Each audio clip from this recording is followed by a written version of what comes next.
Porridge is a city in turmoil.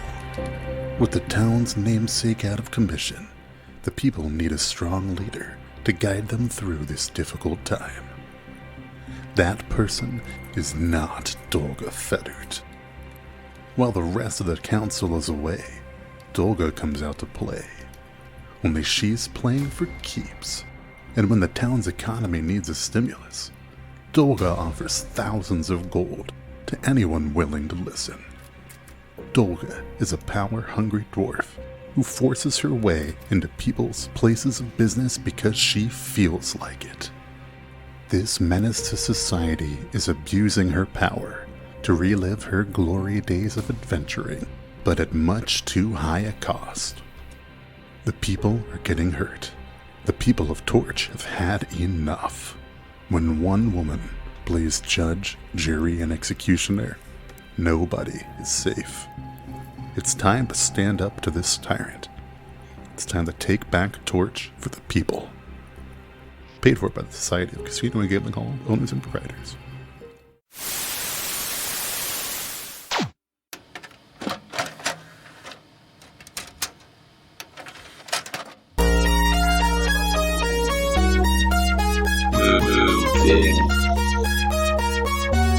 Initiating machine learning. Executing. Hello, everybody, and welcome back to Machine Learning, a pod about the machine from Pod Against the Machine, the only podcast with a supplementary podcast with a 25-word title. Once again, for I think the third time now, I am your host, Juro. I am joined by Izzy. Hello. Zach. Howdy. And special guest Sam. Ahoy hoy! Can you pronounce your name again? Who are you? I think it's Sam. It's actually pronounced Steve, but it's spelled S-A-M. It's weird. Okay. Yeah. The No, silent that's Q. East Czechoslovakian, I think, right? Soft That sounds Eve. They just crawl into your ceiling in the I background. was going to say, I was like, Sam, there's a spider on your wall. No, or it it's some was sort of monster. It was a cat that hurled itself into the ceiling. Okay. Okay.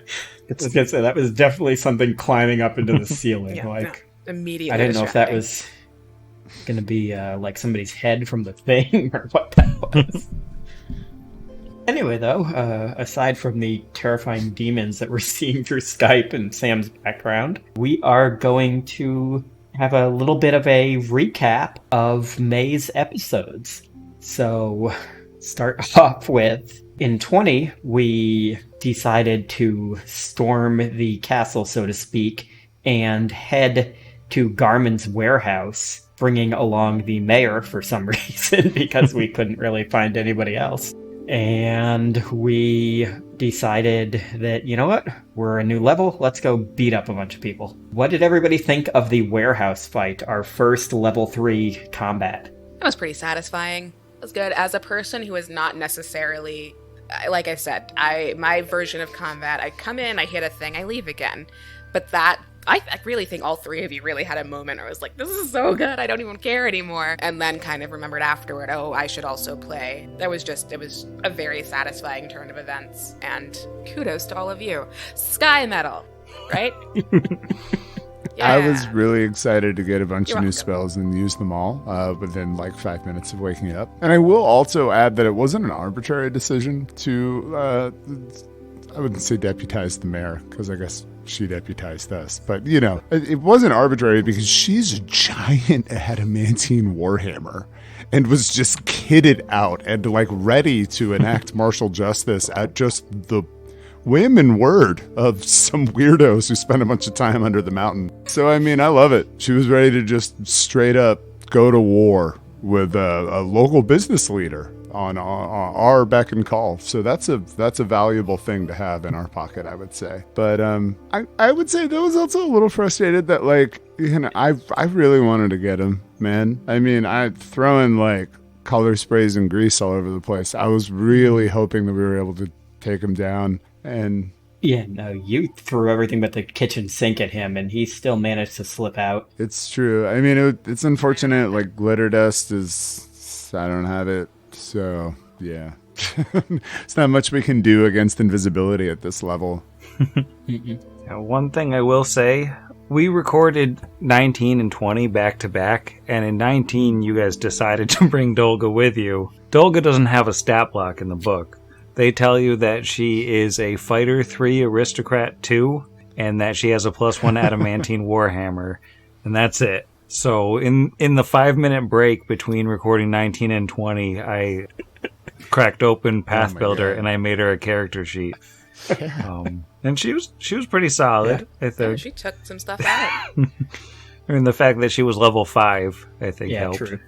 No, yeah, one more level, we get that Vital Strike, but she's pretty amazing. Yeah, no, she held her own pretty freaking well. I was going to say centenarian, but she's actually 200, right? I'm not sure how long dwarves live in Galarian, and she's, I think, the second oldest age category. So I remember, I feel like you said, didn't you say like the give you a town was range. 200 years old and she was one of the founders? She's, right around there. No, the town's not that old. Oh, okay. For some the- reason, I swear I take it remember back. 200 when I think of her, and I don't know why. I think the town is about 80 years old. I'm not seeing the lifespans immediately, but they live longer than humans. Yeah. We also, after that fight, we found something really exciting. Our first real big piece of tech, which was pretty freaking cool. Like, we found the little healer guns and the radiation detector, but we found I'm going to call it radio for lack of a better name, just from how it looks on the screen, but that awesome power generator. Yeah, the power relay, which is also like our first artifact, right, Sam? Yeah. I mean, there's so much more I want out of that like it didn't make sense to sit down and fiddle with, obviously, because we needed to get back under the hill. Who knows what was going on under there. But man, where the power is going is just like weighing so heavy on my mind, because it's an answer to a question we haven't even totally asked yet. No, yeah, and to that end, we're now on a completely different question. This is no longer recap, so everyone take note. But where do you think it comes from? I feel like every time I go back and listen to an episode, I hear something I just completely missed the first time around, and I'm like, oh, we're actually looking for something here. And so listening to that episode in particular, I was like, this is a big deal. I realized, a month and a half after actually recording that. And I now spend all my nights, I'm like, okay, well, what could it be? I guess it's not generating power, right? It's a relay, so it'd be like just a kind of little stopping point, sort of. Well, it's sending it 150 miles somewhere, right? Wasn't that we were told it's somewhere within like 100 miles, 150 miles or something like that? Yeah, it's But up it no to longer 150 miles away. We turned it off? So it no longer is sending, or can it still? Right. Yeah. It's off right now, so it can't. Well, and that's the other thing, right? Is that like the second that turns off, who is coming to turn it back on? Yeah. And like that is why Brixby has been so like, I mean, we can I think it's episode 21. I think we talk about it a little bit more about who we think. Yeah, no, I think it's later we float some different theories based off of stuff that we discover, I think. Being real vague because we haven't recapped 21 yet. Well, there's a time for that. We can seamlessly, without calling attention to it, roll into the recap of the next episode, 21. Here we go. And segue. Smooth segue. Thank you. there. Thank you. Thanks. Smooth as a tube of yogurt. Every time. Every time. This is one of those many party split episodes that Sam loves, fan base loves, everybody loves. It's really just, it's what we do best. It's just divide and subdivide. Yeah, no, the split up gang Scooby-Doo. I believe the term Scooby-Dooing was used once or twice, Thrown at least around. on that episode. So Yeah.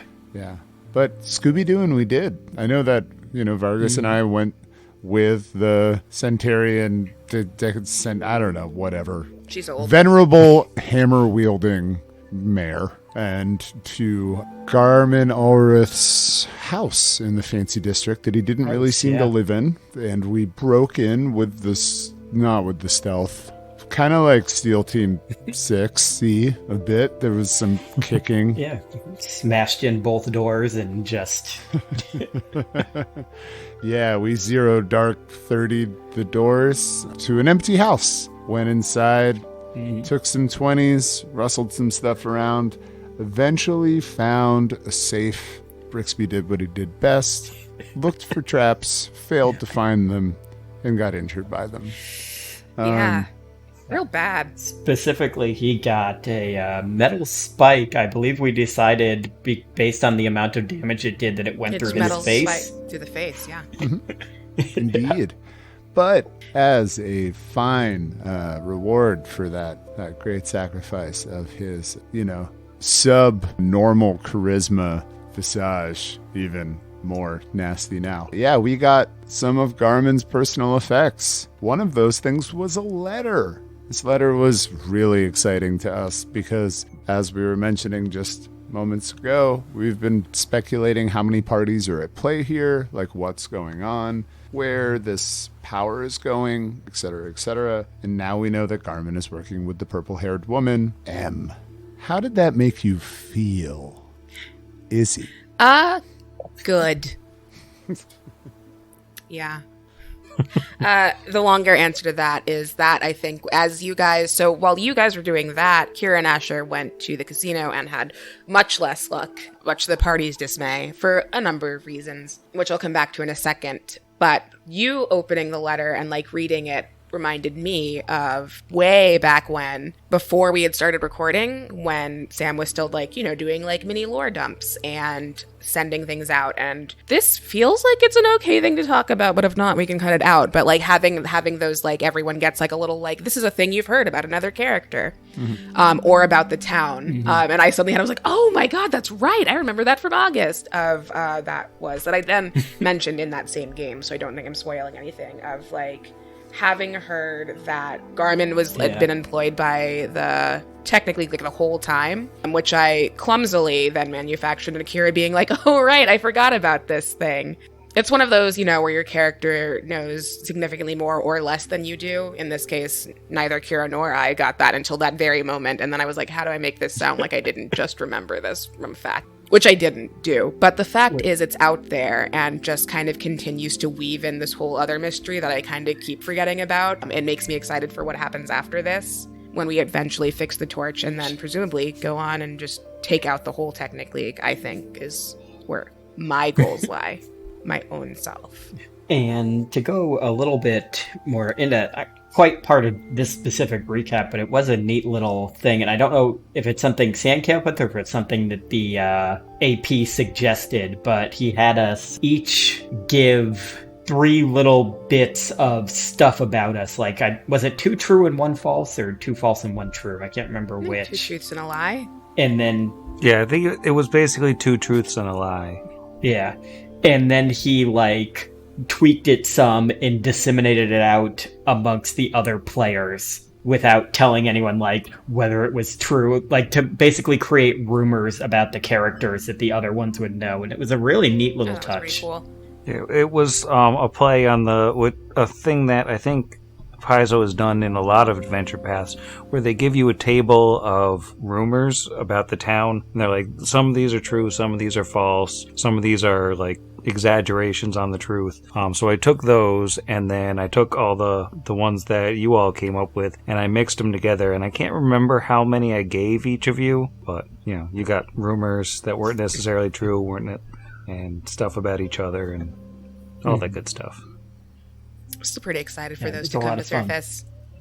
I've been thinking about, it was a big part of the things I was thinking about initially before our characters knew each other and we had anything to go off of. But at this point, it's still only been, 2-3 days in game by?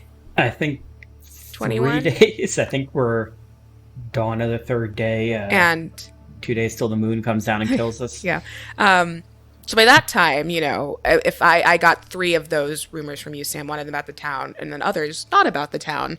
And I think I've been trying to figure out, was like, when would Kira, if she would bring this up? Because I don't know necessarily that she would. And if she would, it would not be until she knew people better. But I personally am like, so how much of this is true? But you'll just have to wait for that, I guess.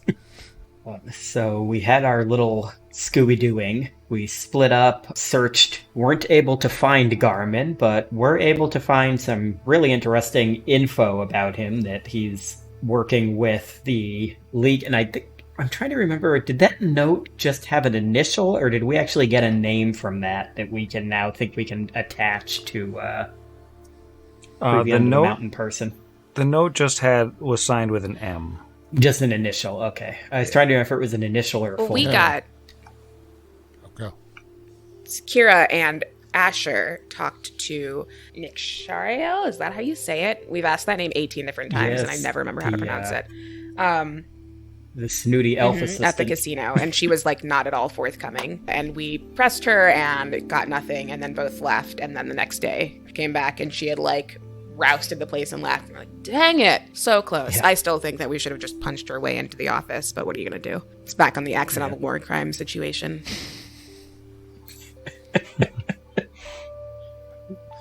So after that, all of that, we gathered as much info as we could and decided that was pretty much all we were going to get. Garmin is in the wind, and his assistant is in the wind, and they took most of their evidence with them, we think. So we decided, you know what, we got nothing else to do but go back under the mountain. So we rested and popped down under the mountain the next morning. We bought a bag, my dude. Yes, we did. We bought a bag of holding so that we didn't have to keep making Kira carry everybody's stuff. I mean, is Kira holding the bag of holding? Because I feel like she's still carrying all this stuff, but I don't have to worry about tracking it anymore. Probably. Or at least not weight-wise.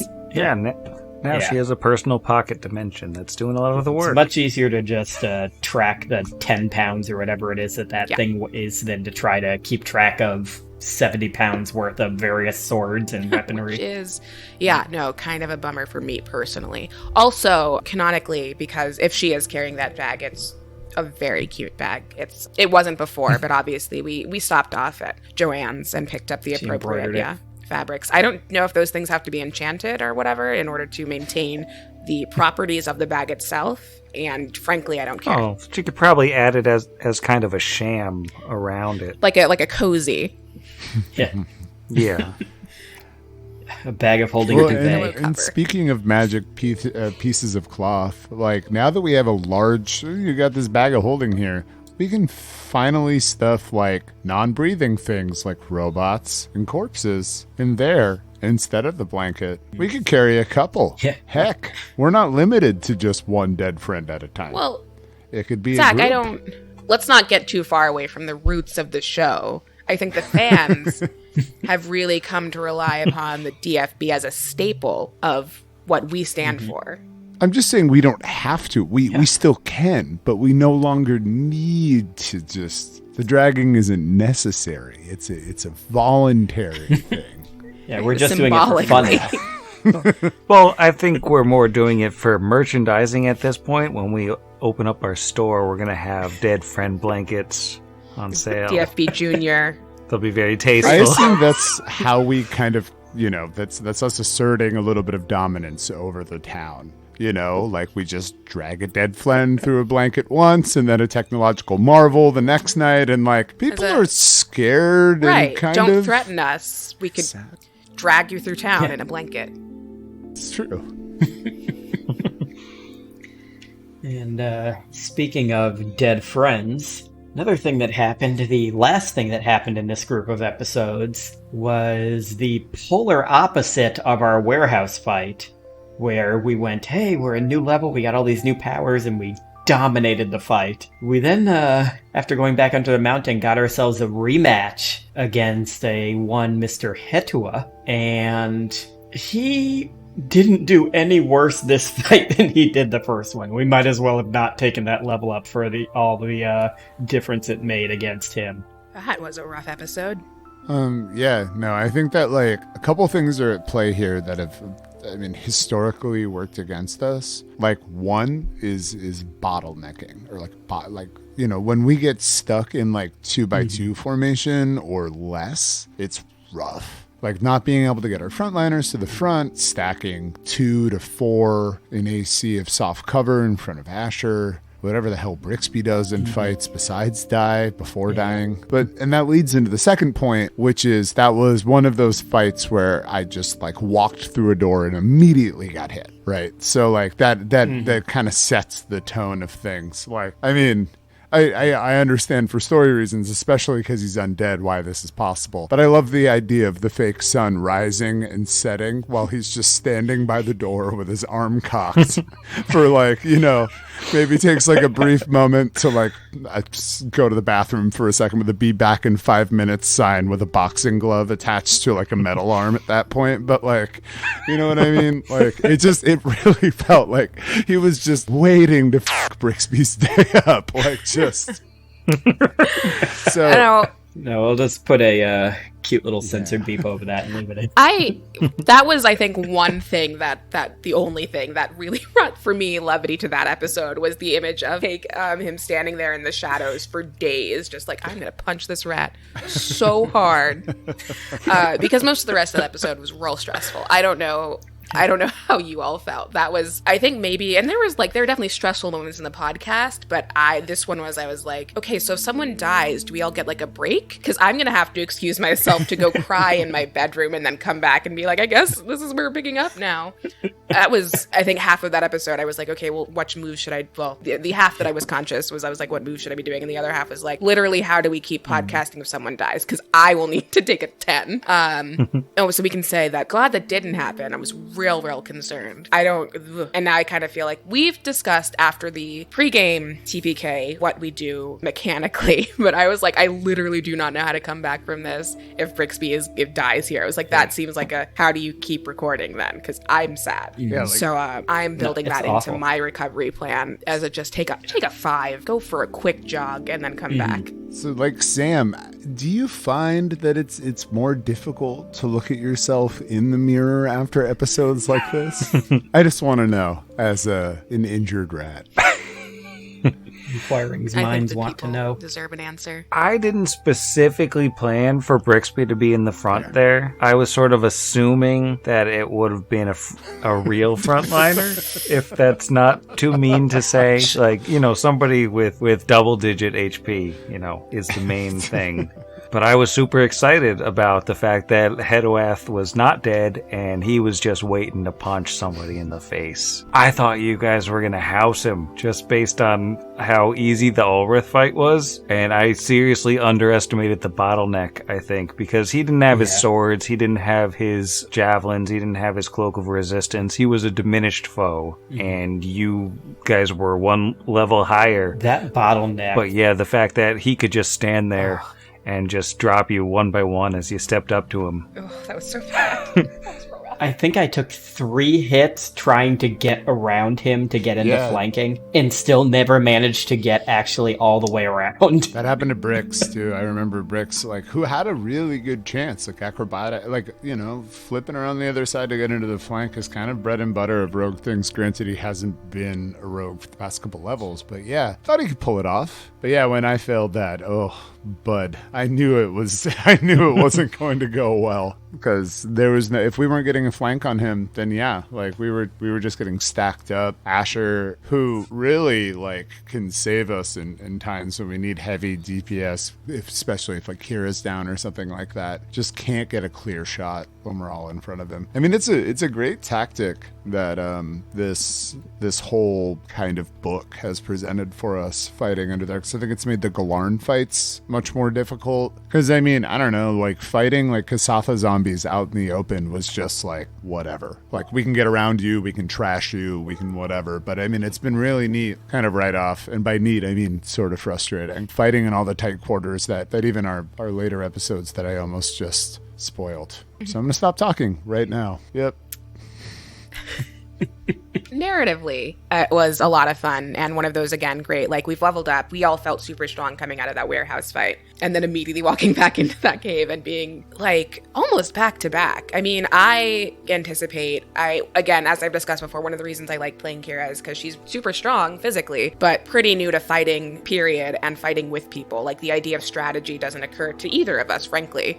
So I kind of expected, as soon as we, like, went into that and I missed that first hit, I was like, okay, well, I'm going down. That's what happened in the last fight. Fully anticipated Kira going down. That's in my head and probably in hers. It's kind of her job in a situation like this, like, move up, do what you can, and then get out of the way. Yeah. And that didn't work because it was more like a move up, miss, and then get taken out real quick. And then everyone else also did that, and that was like, oh, this is going to be bad. This is really bad. And it's funny you talk about, like, narratively, like, Kira doesn't quite know how to fight yet. I feel like Vargas going down is from the opposite problem, because narratively, like, when he was younger, he was basically, I'm imagining that he was a sword and board style fighter when he was younger. And that's basically what he thinks of when he thinks of fighting. So he's like, I'll just circle around the side, I can take a hit or two, and then gets punched in the face and immediately drops down because he's not in that kind of shape anymore and doesn't do that kind of fighting anymore. And he just hasn't accepted that yet.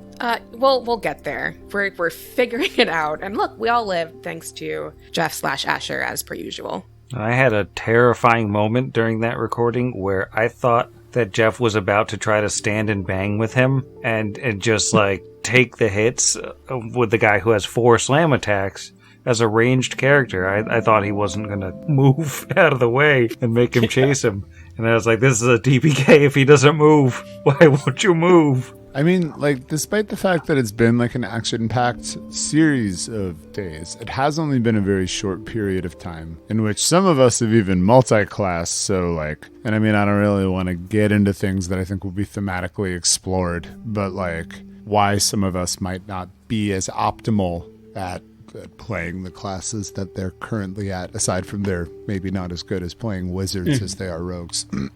But yeah, I think that, like, you know, we're all just learning how to fight with each other. The idea of, like, Kira getting it through her head, or Vargas, or, I mean, I'd say Brixby, but he's pretty short, of getting out of the way of someone with a gun after we might not have even known that guns existed 4 days ago. I mean, like, we'd seen bows and arrows and other ranged weapons, but, like, you know, it's just completely different. What I'm getting at is that I would like to say that I am cutting our PCs a little slack, because they're just learning. And like you said, like, it's been months that the show's been going on, but it's been less than a week in universe. And they've leveled up 3 times, like, or leveled up 2 times, you know what I mean? They've leveled up to level 3, like, and like you said, like, with the ones multi-classing, you and Asher, gaining these new incredible abilities and then immediately going out and being expected to use them in combat, like, just a couple hours later is crazy. Totally, yeah. It's a weird thing about leveling up. It's a weird thing about, you know, I find this does happen frequently with a lot of different APs, but I mean, especially with this AP, like, a lot has been smushed into a very short period of time. And it can be really strange when you're listening to a podcast, for example, and like 4 months, like you said, or playing it, and then just be like, yeah, only like 48 hours have elapsed in these PCs' lives. It never isn't trippy, but I think works really well in a way that it was at least fun to play, if nothing else. It's sort of like 24, where, you know, you watch the whole season takes place in a day, but it's 24 episodes or however many episodes, and it takes months to watch, so kind of the same thing. On that subject, when do we get the episode that's just Garrett being chased by a cougar for an hour? Something like a machine learning 10? Yeah, no. I mean, that could be in this episode right now if you want to record it. Go ahead, Sam. Well, we're still working on securing the rights to Yakety Sax, which I think is... Probably should have started planning for that one last year. Our bad. So, yeah, that's pretty much the recap of this month's set of episodes. Does anybody have any last thing they want to say about what the very capable 4 have experienced over the past month?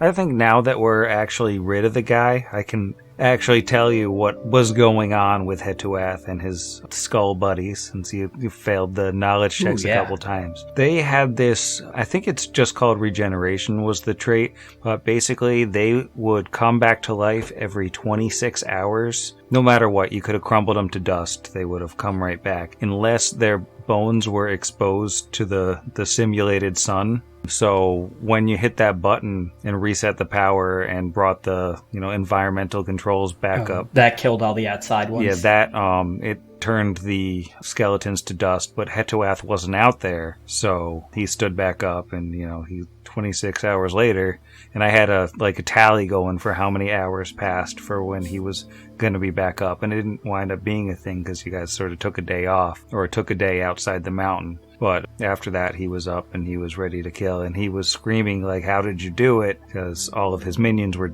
gone and he was still stuck in this eternal life. Man. Now, see, I wondered if maybe he was asking us how we killed, one of the robots or something. When you said, how did he kill them? How did you kill them? And I'm like, well, he's way stronger than us. I can't imagine that he's confused we could kill a robot, because I imagine he could kill a robot pretty freaking easy, too. So he was talking about how did we permanently kill his men. Mm-hmm. Okay, that makes way more sense. Was he talking? He was talking about how did we... Because now I'm a little bit sad. I'm like, oh, he's just suffering for years on end. But then also he tried to murder everyone twice, so I don't feel that bad. Yeah. Some part of me, Izzy, is like, oh, geez, sorry, buddy. But then I think when we were actually playing through and Izzy was ready to murder a dude, because I was like, I don't really appreciate you bringing this kind of drama to my Tuesday night. But it was fine. We lived. Yeah, I'm excited to learn more about why they were there, aside from the fact that, the ship itself or that floor was supposed to emulate Kassath. And then also not knowing a ton about Kassathas or anything. Is that a real thing? When they die on the planet of Kassath, if the sun doesn't touch their bones? Or is it just a regeneration thing because of the Juju zombies? Oh, is this I'm assuming it's because they're already undead, right? It's something that happened when they were created as undead. Yeah, I think it was kind of just specific to the curse that fell on these undead. Okay, that makes sense. And so, they didn't understand what was happening to them. But there was a little hint that I dropped in there that only, the ridiculously biggest Pathfinder nerd would get is when they died, when the skeletons died, they just fell into a pile of bones. But undead in Pathfinder don't leave bodies behind. They, they crumble away and the body's just gone, so. Okay, I thought you meant you left a hint for how they became undead. And I was going to say, did their cave god curse them?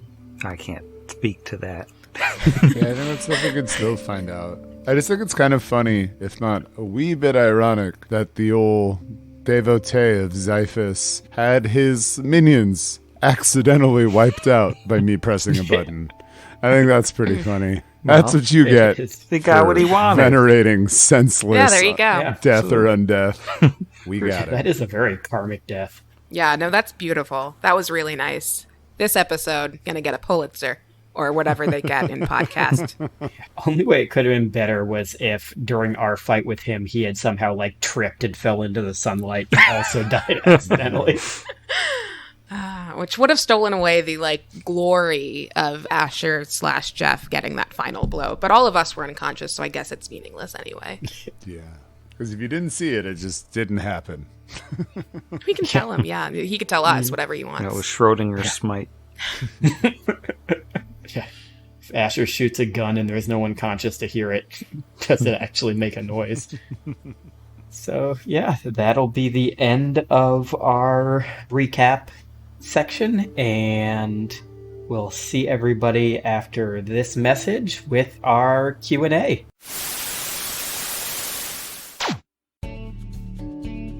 Has this ever happened to you? Oh no, the mysterious purple flame responsible for the livelihood of my sleepy hometown is out, and the adventure I'm on to save said town has all my weapons smeared in bad guy blood. Hahaha, me too. Hi, I'm an NPC Sam has definitely mentioned, but hopefully not named before, and I'm here to tell you about Beglitterate. Beglitterate! Beglitterit is the new, all-natural, gluten-free adventurers kit that lets the fashion-conscious hero personalize their weapons of chaos and destruction. It's easy. Simply vow vengeance for the death of a close friend or beloved mentor, hack and slash your way through an enigmatic death trap full of skeletons, rock monsters, and trauma, and don't forget to sparkle. Beglitterit! Once your weapon has been thoroughly bathed in the blood of thine enemies, tell your friends to hang on a sec while you douse your blade in glitter like you're spreading the ashes of a recently deceased zombie murderer. Beglitterit. Sold at all your favorite local craft stores except for one. Use code KEEPMyNameOutOfYourMouth for additional 20% off ribbons and streamers. Hurry, before the blood dries. Beglitterit! Beglitterit is never tested on animals and also cruelty-free aside from the copious use of blood to adhere said glitter to your weapon. Please do not eat Beglitterit or use it to revel in the demise of your victims. Beglitterit is not responsible for glowing scorpions or being knocked unconscious like all the time.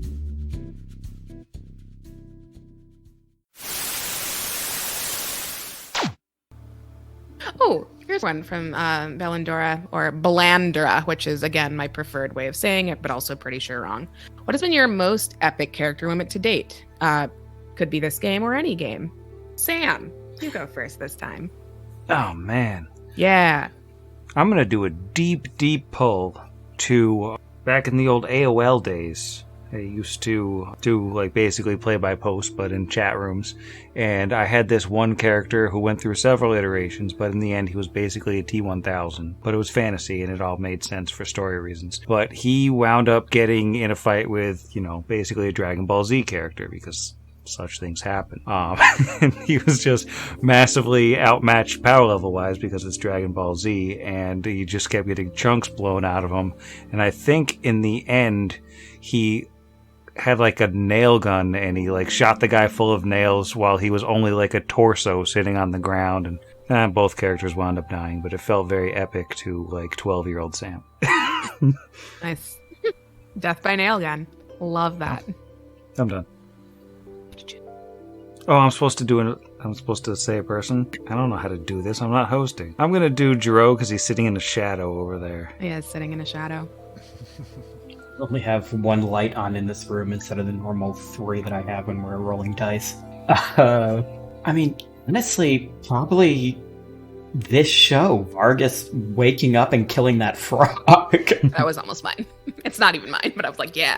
Like, I'm trying to think of anything I've done in the home game that was half as epic as that. Like, granted, we were going to win that fight anyway, because if he didn't do that, Jeff would just shoot it. But it was such a cool moment. Like, and I love the fact that this dumb thing that I picked, like, I honestly picked that trait because it sounded cool story-wise, and I'm like, I'm never going to freaking use this trait. And even if I do, it's useless. You can't even stand up because you only get one move or one action, and then you're down again. And I ended up using it in, the second episode of the show and killing an enemy with it. I think that's probably the most epic moment any of my characters have had. And not to steal this moment from you, but Asher was blind, Brixby was blind, and I forgot that Asher was blind. and Vargas were both down to like 1 hit point apiece. So like it's not nothing. I don't know that we would have won that battle if that hadn't worked. True, I forgot that Asher was blind. That's why it got as far as it did. Yeah. Like, dang it, Asher, we need you here, and he was like, no, I'm blind. Zach.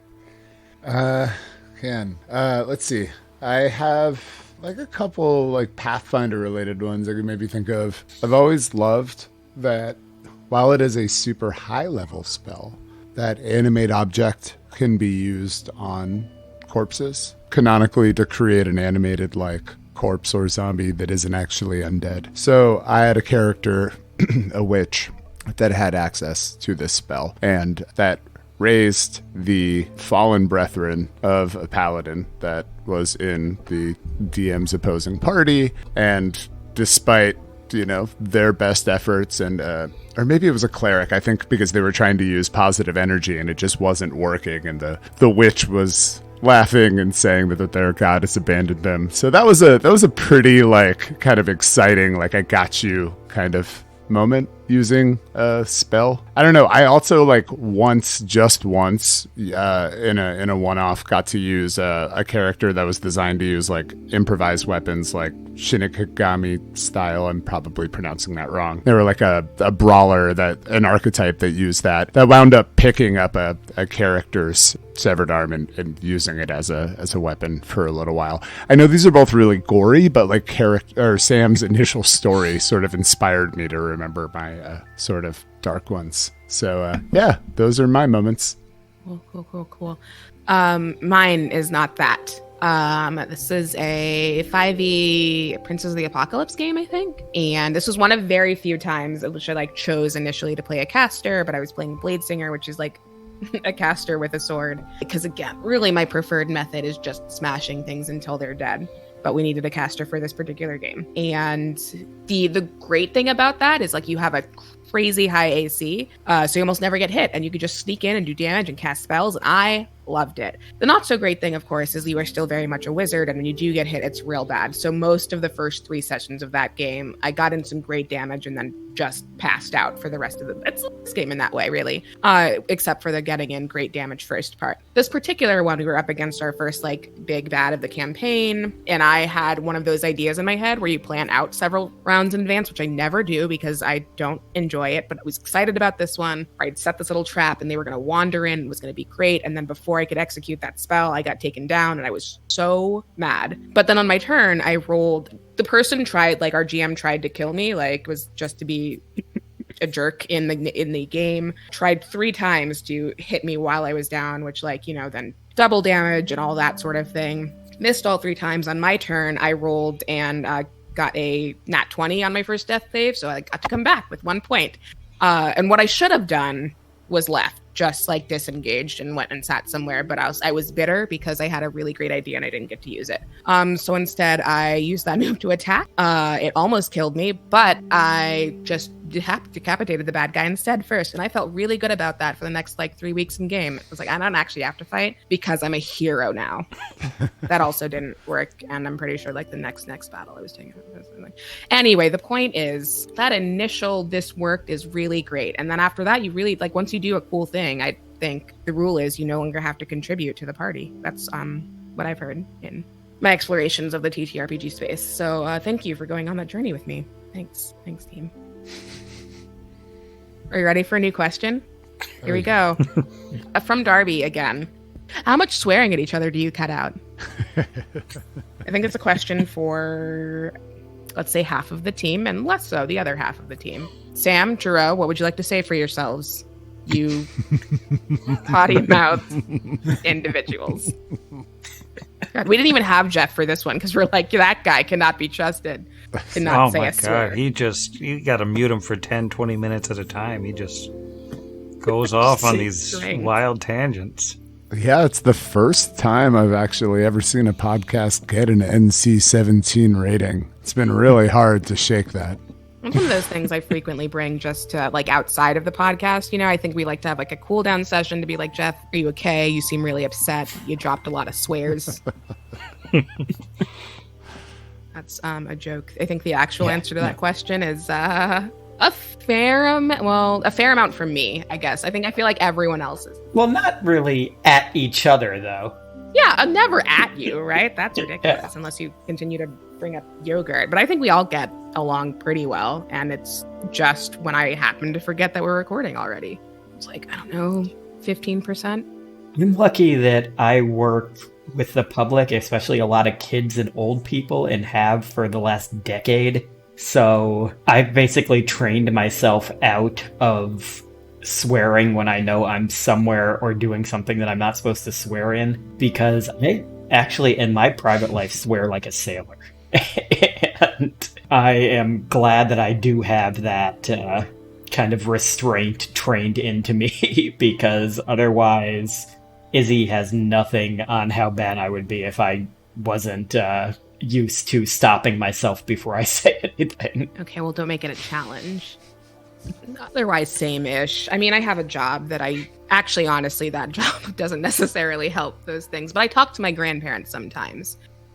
So I'm familiar with centering myself, but also I'm aware that I'm not, when I'm talking to you, I'm not talking to my grandparents, and that is a real tough line for me. I'm like, we're talking to friends, and I'm talking with friends. I have no filter. Oops. But at each other like zero, right? Yeah.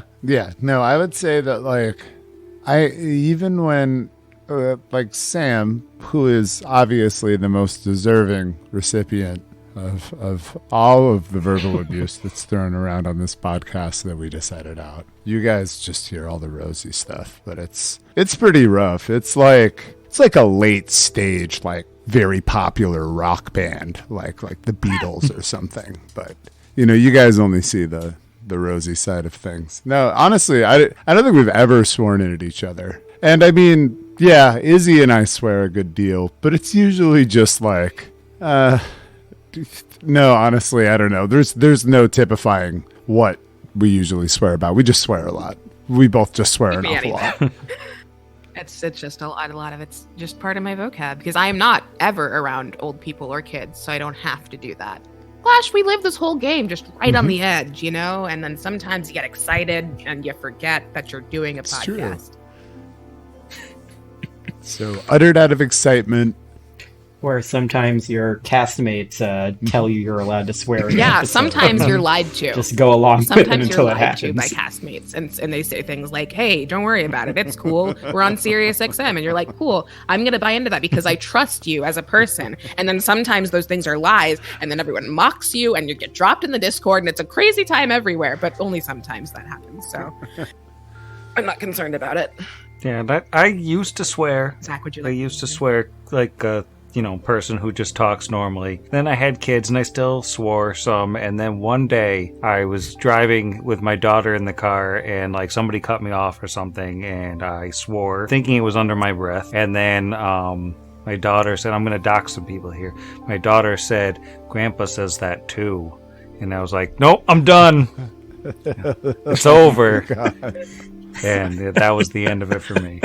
I can't be grouped in with Grandpa. Yeah, that's rough. That's a rough one. Again, from Sir Newt. Wait, no, I'm sorry. Commodore asked this one. We love them.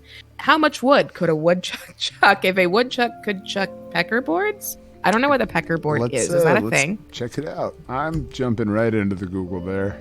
Yeah, let's look this up and on Google. This is Zach being a more personable person than I could ever be by Googling the question and instead of saying, no, that's probably not a real question. Search only for peckerboard. All of this is getting cut out. It looks like they are like the wooden puzzle things.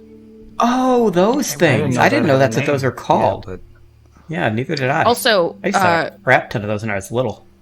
Man, I'm Did you post a picture of really trying to go for this peckerboard puzzle thing. I'm not seeing it, but by making that 2 words, it's much worse. So I am done. Don't add a space. Yeah, no, I knew that ahead of time not to put a space in there. You did the wrong thing. Oh, should have warned you. Well, let's leave that in. I mean, the very least, I feel like that answered the question, or they at least got everyone got what they wanted out of that. And the Zach trauma spiral. Yeah, so I'm gonna say like 12 is my answer. Like 12, period. Now the real question though comes from whether if a woodchuck chucks a peckerboard, does each individual puzzle piece count, or is the entire thing just one thing? I think the whole thing's one thing, and if any of the pieces fall out, it doesn't count. Oh, well, then no zero. Possible way, okay. yeah. Question answered. Welcome to Machine Learning, the only podcast that'll define what a peckerboard and a war crime is. In consecutive months. And with that, I think we've locked down a pretty solid question and answer session. Thank you for joining us for Machine Learning Episode 5. It's the only thing that matters, aside from the other podcast. Please join us again next month, and we'll see you then, Scrappers. Bye.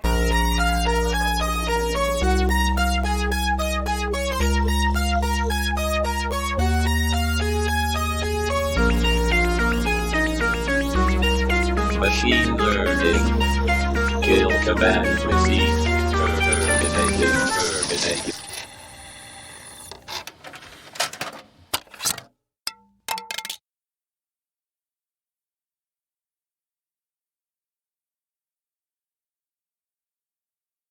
Hello, everybody, and welcome back to Machine Learning from Pod Against the Machine.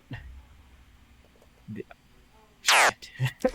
Yes. See? Yes. Yes. It's not I'm just collecting that one. Why wasn't Jeff here to scowl at you? So good. Thank My you. brain blanked and I missed Yeah. part of the... Yep. Yes. Love that. Love that for us. So fun. Try again. It's going in the after credits. Okay. I don't know that any of these are not worth answering. We should say that. Oh my God. So we're not going to cut that part out. Izzy We cannot hates put that in there. questions. That was. Izzy hates the Oh fans. man. I don't hate the questions, but one of these is obviously.